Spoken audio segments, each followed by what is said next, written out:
How to clean dog bowls and your own drinking bottles. This was a question that came up in my membership Q&A, and I thought, actually, I think I'll have it for the podcast as well.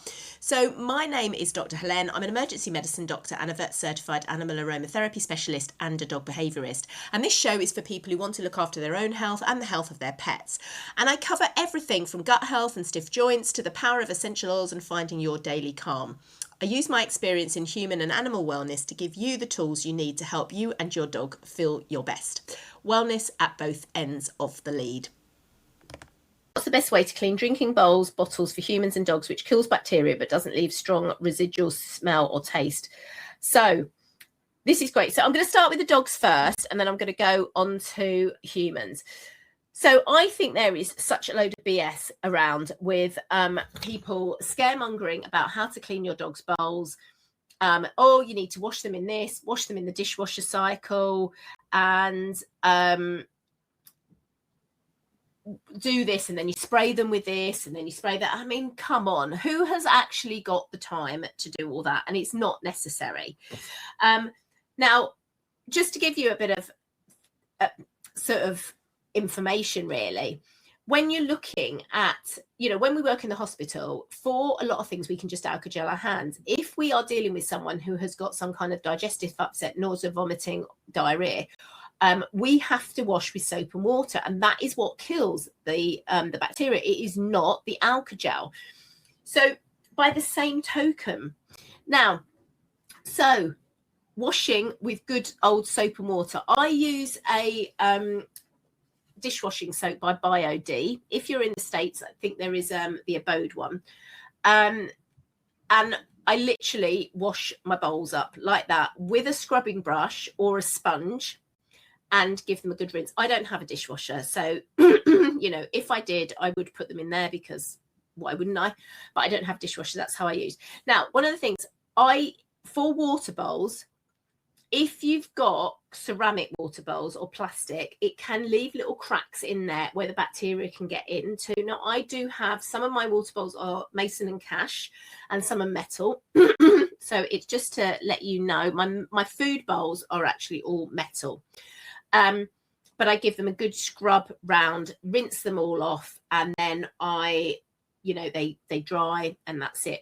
Now, one of the things you should do is, especially if you're a raw feeder, you can still have bacteria then on your sponge, and then it can be transferred onto your cooking utensils. Now, I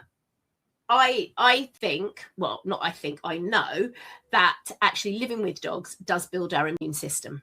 Really, really powerful. But I think in certain circumstances, particularly if you are perhaps immunocompromised, it doesn't hurt to be a bit of extra vigilant. And I am not someone, the evidence, some of the crap I hear about raw feeding and, people, it's, affecting their immune system, it's just BS. There isn't actually any real evidence there at all. And, as long as you're practicing good hand hygiene, you will be fine. And I think, the danger from raw feeding is actually from poor meat and actually poor hygiene, exactly as if you were eating meat yourself. I'm vegan. I don't eat meat. My dogs have their own drawer in the fridge. I practice good hand hygiene, never ill. But it's all about, keeping things clean. So a couple of things. If you're using a brush or I use the natural like Koya brushes. Everything's very eco-friendly, which is actually better because things like silicone brushes can hold some of the germs in. I wash it with either boiling water, or I use the sodium bicarbonate bleach once a day just in my dish bowl, because I've got like a Belfast sink, so just to give it all a bit of a clean. I also was doing this, and I've stopped actually, because I've swapped over to using sponges now, eco sponges, which I'm going to get some more eco sponges so I can do this. I only use a dishcloth or a sponge for 24 hours. I put it in the wash, so it goes in the wash with my towels, to have on a hygiene cycle, so it gets rid of any bacteria in there. So I would just periodically change them round, and then obviously you know, whatever you're washing it with, you just give it a good rinse to get rid of any residual scent on there. And one of the things as well, I've heard influencers say, oh, you can add a little bit of essential oil onto the bottom of the bowl and that's going to be really good for the dogs. No. Never, ever, ever add anything into your dog's water bowl except water, because you do not want to put them off drinking. Occasionally I bait my dog's water if we're going canny crossing or we're going on a drive, because I want them to be hydrated before we go, but they have it in a different bowl. It is never the same bowl. The other thing is as well, right, so for human bottles then, you want to get rid of any bacteria and everything like that. One of the things I've got is in a bottle, I got a brush that's a bottle brush so that you can get it into the bottle. I got a really good one from Chili's for my chili bottle. And then I got another one from Amazon after the chili bottle brush broke. But it doesn't fit in my bottle.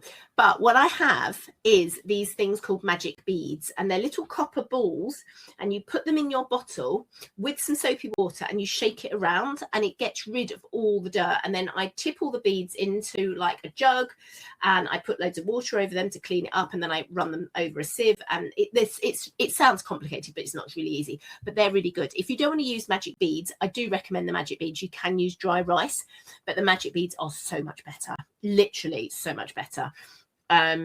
And I just use those to clean the bottles out. And I use water bottle. I put smoothies in my water bottles, so you know they need cleaning out every day. And actually, to be honest, as long as I rinse it out after quickly after the smoothie, it's not too bad. But sometimes it's been sat in my work bag for like 24 hours and it smells and it's disgusting, so then I put my magic beads in. But they are really, you know, that will be really helpful. So hopefully that has answered all your questions. If this has been useful for you, please take a moment just to give me a 5-star review and let me know in the comments what the sort of topics you'd like me to cover in the future. And don't forget to subscribe as well. There's some extra resources in the show notes for you too.